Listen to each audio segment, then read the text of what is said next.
So today we are going to understand about the pressure, okay, and the interesting things about pressure. We already study about the force and also its effect, है ना. हमने force के बारे में पढ़ा और इसके effects के बारे में पढ़ा. But now we are going to study when this force is act on a unit area, the quantity is called pressure. ठीक है. जब ये फोर्स किसी यूनिट एरिया पर या किसी एरिया पर हम अप्लाई करेंगे तो जो क्वांटिटी हमारे पास आएगी वो क्या होगी, प्रेशर होगी. और मैथमेटिकल फॉर्मूला जो प्रेशर का है वो क्या है, force divided by area. But हम यहाँ पर इस चीज़ को समझेंगे कि प्रेशर जो है वो जितना फोर्स पर डिपेंड करता है उससे ज़्यादा एरिया पर डिपेंड करता है. अगर हम एक सेम फोर्स की वैल्यू लेते हैं और एरिया को चेंज करते हैं तो हम देखेंगे कि फोर्स सेम रखने की वजह से बट एरिया चेंज करने की वजह से प्रेशर चेंज होगा. ठीक है, आइए इसको समझते हैं. तो हमने सीखा कि प्रेशर जो है वो किस पर डिपेंड करता है, एरिया पर. अगर हम फोर्स की वैल्यू सेम रखते हैं तो एरिया को कम करने से प्रेशर बढ़ जाता है और एरिया को बढ़ाने से प्रेशर घट जाता है, क्योंकि प्रेशर का जो फॉर्मूला है वो क्या है, pressure is equal to force upon area. ठीक है. अगर हम इस फोर्स की वैल्यू को सेम रखते हैं यहाँ पे, ठीक है, तो प्रेशर किसके इन्वर्सली प्रोपोर्शनल है, एरिया.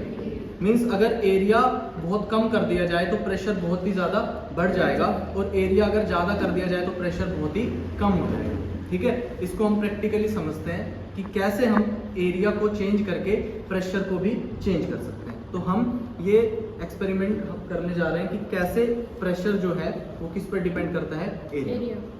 अब देखो ये बलून है, ठीक है, और यहाँ पे इस टिप पर हम इसको रखेंगे. अब इसका एरिया बताओ बच्चों, ज्यादा या कम है, ठीक है. तो जब हम इस बैलून पर फोर्स अप्लाई करेंगे, हमने सीखा जब भी हम किसी फोर्स को अप्लाई करते हैं किसी एरिया पर, ठीक है, तो क्वांटिटी क्या होती है, प्रेशर.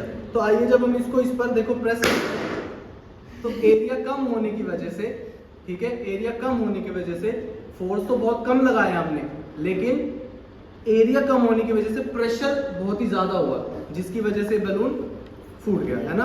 अब यही काम हम इसके साथ करते हैं. यहाँ पर देखिए टूथपिक तो वही है लेकिन एरिया बहुत ज्यादा है. तो जब हम इस बैलून को यहाँ पर प्रेस करते हैं, देखिए मैं प्रेस कर रहा हूँ बहुत ही ज्यादा, है ना, लेकिन फोर्स तो पहले से भी ज्यादा लगा रहा हूँ, लेकिन ये क्यों पॉप अप नहीं हो रहा, क्योंकि हमने क्या चेंज कर दिया, एरिया को बढ़ा दिया. जैसे ही एरिया बढ़ गया तो क्या हुआ कि जो फोर्स हमने लगाया उसकी वजह से जो प्रेशर बना वो सब पॉइंट्स पर इक्वली डिस्ट्रीब्यूट हो गया.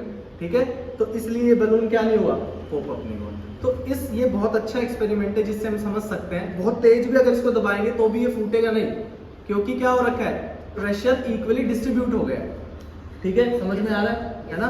तो ये बहुत ही अच्छा एक्सपेरिमेंट है जिससे हम समझ सकते हैं कि प्रेशर जो है वो एरिया पर डिपेंड करता है. देखो फिर से अगर मैं यहाँ पर इसको रखता हूँ और बहुत कम प्रेशर लगाता हूँ तो फिर से ये फूट जाता है. ठीक है. तो अब समझे कि प्रेशर जो है वो एरिया पर डिपेंड करता है. एरिया अगर हम इंक्रीज कर देते हैं तो प्रेशर डिक्रीज हो जाता है और एरिया डिक्रीज कर देते हैं तो प्रेशर इंक्रीज हो जाता है. Okay, thank you.